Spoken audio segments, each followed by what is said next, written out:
सुरजनपुर की सुबह बड़ी अजीब होती थी। धूल भरी हवा, आधी नींद में चलती दुकानें और इन सब के बीच एक ठेला था जो जैसे किसी उम्मीद या किसी संघर्ष की तरह धीरे धीरे गली में आगे बढ़ता था। उस ठेले को धक्का दे रहा था धर्म, नगर का सबसे सीधा साधा आदमी, लेकिन उसके चेहरे पर आज कुछ और लिखा था, थकान से ज्यादा एक डर। धर्म खुद से बुदबुदाया, हे भगवान, आज कुछ पेच ले जाऊं। मोहन की स्कूल की वर्दी फिर से नहीं ले पाया तो सरला क्या बोलेगी। सुनने में जितना आसान लगता है, धर्म की जिंदगी उतनी ही भारी थी। घर में उसके पास न अच्छे सामान, न पैसा, और घर में बूढ़ा बाप धन्नो, और वो भी बीमार, पत्नी सरला की चिंता, और बेटा मोहन जिसकी पढ़ाई बीच में अटक रही थी।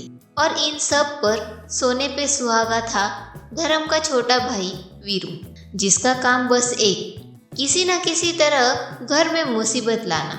वो बहुत लालची, घमंडी और बुरा इंसान था। अगर मुश्किलों का कोई चेहरा होता तो धर्म के घर का नाम उस पर लिखा होता। सुबह सुबह जब धर्म समोसे का आटा गूंद रहा था, तभी बोरी उठाकर चौंक गया। अरे, ये आलू आधे कहाँ गए? वह गुस्से में अंदर घुसा। वीरू, तूने बोरी से आलू निकाले? वीरू पेट पकड़कर हंस पड़ा। अरे भाई, तेरे समोसे से कौन सा सोना गिर रहा है? घर का ही तो सामान था। धर्म की आंखों में गुस्सा उभर आया, मगर वह बोल नहीं पाया। धर्म की इसी चुप्पी ने घर की दीवारों को कितनी बार गिरते देखा था, लेकिन वह कुछ नहीं कहता, क्योंकि उसके लिए घर को जोड़कर रखना लड़ाई करने से ज्यादा जरूरी था। धर्म उसी गुस्से और दुख से बाजार पहुंचा। सब्जी वाला कृष्णलाल बोला, धर्म भाई, आज आलू महंगे हैं, सिर्फ जितने पैसे लाए हो उतने में ही लेना, उधार बंद है। धर्म जेब में हाथ डालता है, कुछ सिक्के और एक हारा हुआ चेहरा। इतने महंगे? अब मेरा ठेला कैसे चलेगा? कृष्णलाल कुछ बोलने ही वाला था कि पीछे से किसी ने चिल्लाया, जंगल की तरफ कुछ हो रहा है। धर्म भी उस दिशा में मुड़ा। जंगल के पास से 4 आदमियों की परछाइयां दौड़ रही थी, कंधे पर कुछ भारी उठाए हुए। ये क्या उठा कर ले जा रहा है? चारों पेड़ों के बीच जाकर रुकते हैं। धर्म दूर खड़ा छुपकर देखता है। उनके हाथों में एक भारी संदूक था। जल्दी खोल, देख क्या है अंदर। जैसे ही ढक्कन खुला, नीली हरी तेज रोशनी जंगल को ऐसे चमकाने लगी जैसे आधी रात में किसी ने सूरज जला दिया हो। चारों चोर डर से कांप गए। ये कोई साधारण संदूक नहीं, भागो, वो किसी चुड़ैल की संदूक होगी। और वे सब भागते हुए अंधेरे में खो गए। अब जंगल में सिर्फ संदूक और धर्म था। धर्म के कदम खुद ब खुद आगे बढ़े। तभी अचानक थक से कोई चीज गिरती है। एक आलू, सिर्फ एक आलू। धर्म फुसफुसाया, ये ही था इतने बड़े संदूक में। पर तभी संदूक से एक भारी आवाज गूंजी, जितना लोगे उतना मिलेगा। धर्म पीछे उछल गया। दिल जोर जोर से धड़क रहा था। लालच जैसे गला पकड़ने आया, पर उसने सिर हिलाया। नहीं, मैं चोरी की चीज अपने घर नहीं ले जाऊंगा। उसने सिर्फ एक आलू उठाया और पूरा संदूक मिट्टी में दबा दिया। वह जानता था कि सबसे खतरनाक फैसले बहुत शांत दिमाग से लिए जाते हैं। अगले दिन धर्म तवे पर समोसा डालता है। उस जादुई आलू का थोड़ा हिस्सा मिलाकर जैसे ही समोसे तवे को टकराते हैं, छन, ऐसी खुशबू फैलती है कि राह चलते लोग रुक जाते हैं। अरे भाई, आज तो गजब ही खुशबू है। एक प्लेट देना जल्दी। मेरे लिए भी दो। धर्म आश्चर्य से सबको देख रहा था। उसके हाथ रुक नहीं रहे थे, समोसा बना रहे थे और बेची जा रही थी इतनी तेजी से कि धर्म को यकीन नहीं हो रहा था। शाम को उसने पैसे गिने, इतने नोट उसने कभी एक साथ नहीं देखे थे। धर्म की आंखें भीग गई। शुक्र है भगवान का, आज घर में रोटी सही से बनेगी। रात को धर्म बचे हुए 4-5 समोसे घर लेकर आया। पहले उसके बूढ़े बाप ने खाया। धनु खाते ही पीछे झुकता है। अरे मेरी सांसें हल्की हो गई। मुझे लगता था आज भी खांसी से जान निकल जाएगी। मोहन ने खाया। पापा, मेरी कमजोरी जैसे गायब ही हो गई। सरला ने खाया। ये समोसे इतने हल्के, ये क्या बनाया है तुमने धर्म? धर्म स्तब्ध था। एक तरफ खुशी, दूसरी तरफ डर। कहीं ये जादू उल्टा न पड़ जाए। रात को सोते समय धर्म की आंखें बार बार उसी दिशा में जाती थी जहां उसने संदूक दबाया था। वह खुद से फुसफुसाया। क्या वो सच में जादुई था? अगर वो चोर वापस आए तो? अगर किसी और को पता लग गया तो? हवा में अचानक हल्की सी गर्र आवाज आई। ऐसी आवाज जो धर्म ने पहले नहीं सुनी थी। उसका दिल धक से रुक गया। धर्म को नहीं पता था अब उसकी जिंदगी सिर्फ संघर्ष की कहानी नहीं है। अब उसमें जादू, खतरा और लालच तीनों उसकी तरफ दौड़ रहे थे। रात गहरी हो चुकी थी। आसमान काला और हवा जैसे किसी अनदेखे डर को लेकर चल रही थी। धर्म करवटें बदलता रहा पर नींद उसके पास आने से डर रही थी। कानों में वही अजीब सी आवाज, गर्र, मानो कोई मिट्टी को खुरच रहा हो या कोई चीज बाहर निकलने की कोशिश कर रही हो। धर्म हड़बड़ाकर उठ बैठा। कहीं वो संदूक तो खुद बाहर आने की कोशिश नहीं कर रहा। पसीना उसके कपड़ों में घुलने लगा। उसका मन कह रहा था, जाकर देख, अभी जाकर देख। पर उसके पांव जैसे किसी अदृश्य डर से बंध गए हों। अचानक सरला करवटें लेकर बोली, अभी तक सोई नहीं क्या? सो जाओ अभी धर्म, सुबह ठेला भी लगाना है। धर्म के अंदर का डर और गहरा हो गया क्योंकि वह सरला को ये नहीं बता सकता था कि जंगल का जादू। जैसे ही सुबह हुई, धर्म ने फिर से समोसे बनाने शुरू की। आज उसने जादुई आलू का इस्तेमाल नहीं किया था। उसने सोचा, देखता हूँ बिना जादू के समोसे कैसे बिकते हैं। पर जैसे ही उसने पहली प्लेट बनाई, वही जादुई खुशबू फैल गई। धर्म चौंक गया। अरे ये क्या? आज तो मैंने जादुई आलू का टुकड़ा डाला ही नहीं। ग्राहक झट से आ पहुंचे। अरे आज भी खुशबू वही है। धर्म भाई 2 प्लेट बनाओ तुरंत। अरे मुझे भी बनाओ। धर्म की आंखें फैल गई। वह समझ नहीं पा रहा था खुशबू कहाँ से आ रही है। तभी पीछे से उसकी बोरी में कुछ खड़खड़ाया। धर्म चौंका, बोरी खोली। अंदर के सारे आलू हल्के से चमक रहे थे। धर्म के गले से आवाज नहीं निकली। हे भगवान, क्या पूरा बोरा जादुई हो गया? उस दिन समोसे ऐसे बिके जैसे धर्म कोई दवा बनाने वाला बाबा हो। लोग चिल्लाते, धर्म भाई के समोसे का कमाल। कमर तक गया, बच्चा ठीक हो गया। एक बूढ़ी काकी तो रोने लगी। बेटा, 10 साल पुराना दर्द था, पहले बार ठीक हुआ है। धर्म खुद डर गया था। हे भगवान, ये कुछ ज्यादा ही नहीं हो रहा। पर भीड़ रुकने का नाम ही नहीं ले रही थी। दूर से एक आदमी सब कुछ देख रहा था। लल्लन, नगर का दूसरा समोसे वाला। उसकी आंखें जल रही थी। ये तो गया मेरे धंधे पर सीधा वार। लोग तो अब इसके चरण छू रहे हैं। शाम को वह धर्म के पास आया और जबरदस्ती समोसे खा लिए। 2 ही सेकंड बाद वह जमीन पर गिरकर तड़पने लगा। अरे अरे, मैं पागल हो गया। धर्म ने कुछ मिलाया है। धर्म जहर डालता है समोसे में। भीड़ चौंक गई। धर्म का चेहरा सफेद पड़ गया। लोग बड़बड़ने लगे, सच में धर्म ऐसा कर सकता है? अरे ये तो पक्का जादू टोना है। धर्म का दिल धक से गिर गया।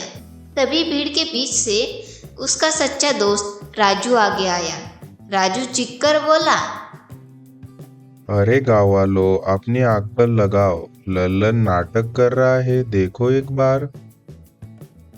रम हमारे नगर का सबसे ईमानदार आदमी है, जहर नहीं दे सकता, नाटक नहीं कर सकता। लल्लन धर्म पर जलता है, इसलिए ऐसे गिर गिर कर नाटक कर रहा है। भीड़ की नजरें लल्लन पर पड़ी। उसकी एक्टिंग फेल हो गई। लल्लन उठकर भाग गया, ठोकरे खाता हुआ।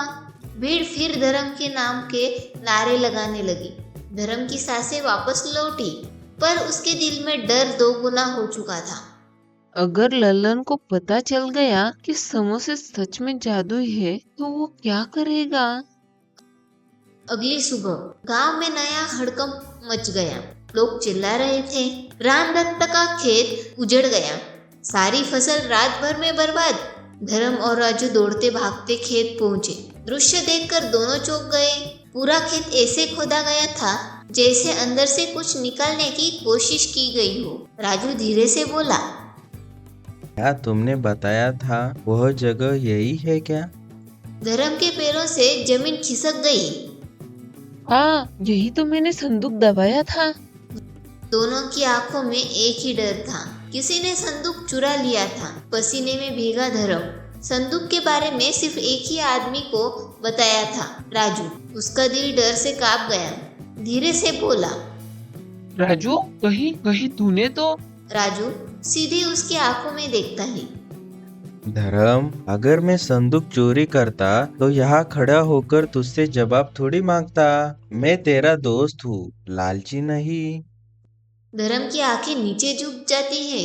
तभी एक जोरदार आवाज गूंजी, ए लोगों, मेरे स्पेशल समोसे खाओ। हर दर्द का इलाज, हर मुसीबत का अंत, बस एक प्लेट समोसा। दोनों ने मुड़कर देखा। वीरू ठेला लगाए खड़ा था। उसके ठेले के पीछे रखा था वही जादुई संदूक। धर्म के होश उड़ गए।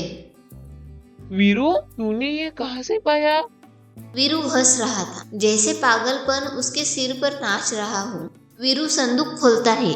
जैसे ही ढक्कन खुलता है, हवा तेज, धूल उड़ती हुई, आलू आसमान में घूमने लगते हैं। लोग चिल्ला रहे थे, भागो भागो, मुझ पर आलू लगा, अरे मेरे बच्चों को लग गया। धर्म भीड़ चीरता हुआ आगे बढ़ा। वीरू, इसे बंद कर, ये खेल नहीं, तबाही है। पर वीरू हंस रहा था, आंखें लाल, चेहरा लालच से भरा। अब मैं समोसे का राजा, सारा नगर मेरे आगे झुकेगा। धर्म का दिल कांप रहा था। अगर उसने अभी कुछ नहीं किया, पूरा कस्बा बर्बाद हो जाएगा। जादू कभी कभी वरदान बनकर आता है और कभी अभिशाप बनकर। धर्म अब इस बीच फंस चुका था और उसकी अगली हरकत पूरे नगर की किस्मत बदलने वाली थी। आसमान काला हो चुका था। हवा पागलों की तरह घूम रही थी, जैसे किसी अदृश्य ताकत ने उसकी गर्दन पकड़ ली हो। जादुई संदूक खुला था और उससे उठती चमक पूरे कस्बे को निगलने के लिए तैयार थी। लोग इधर उधर भाग रहे थे, बच्चे रो रहे थे और आलू वे हवा में घूमते हुए किसी देवी शक्ति की तरह लोगों पर गिर रहे थे।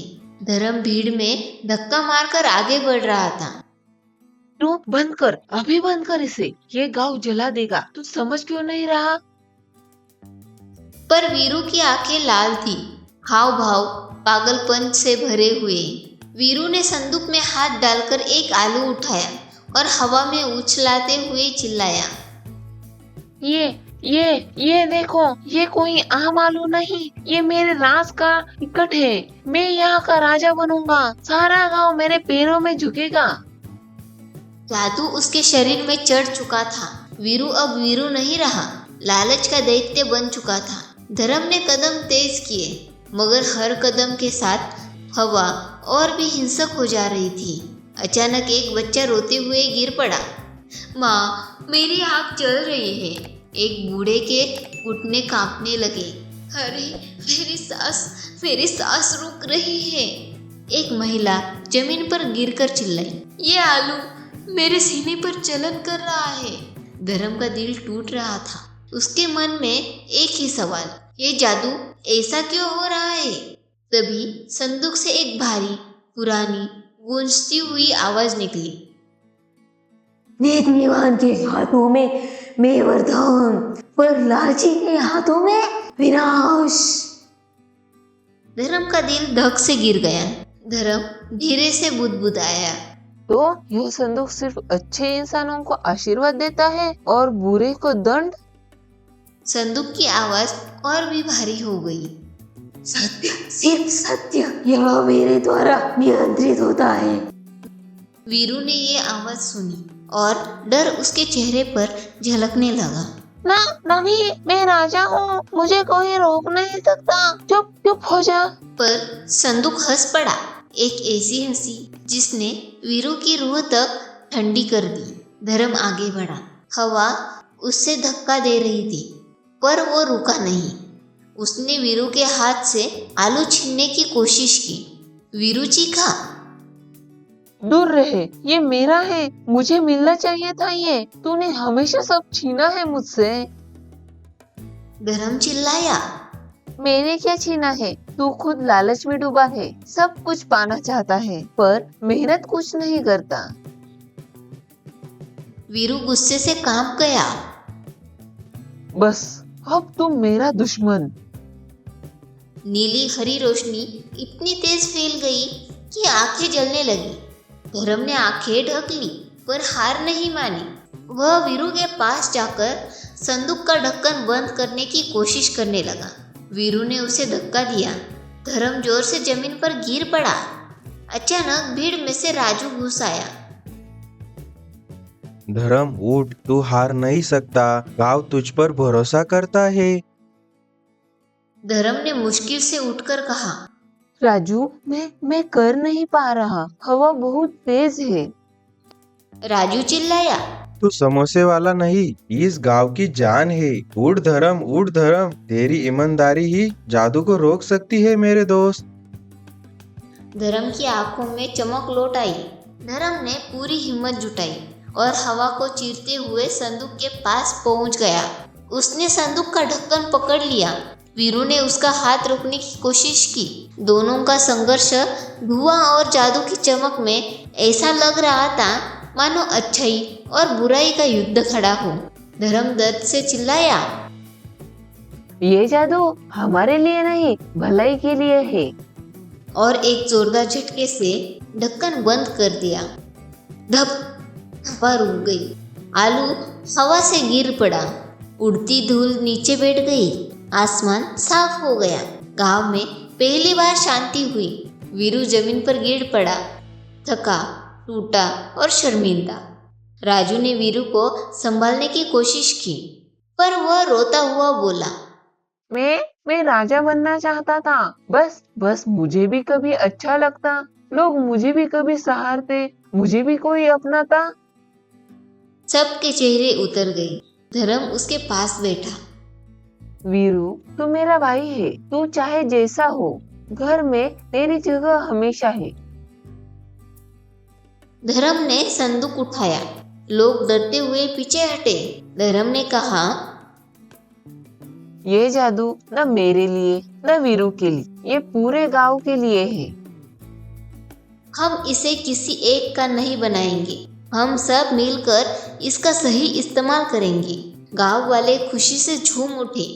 जादुई संदूक को गांव के मंदिर में रख दिए। धर्म के समोसे फिर से पहले जैसे बन गए, सिर्फ स्वाद से भरे और इंसानों की मेहनत और ईमानदारी की मिसाल बन गए।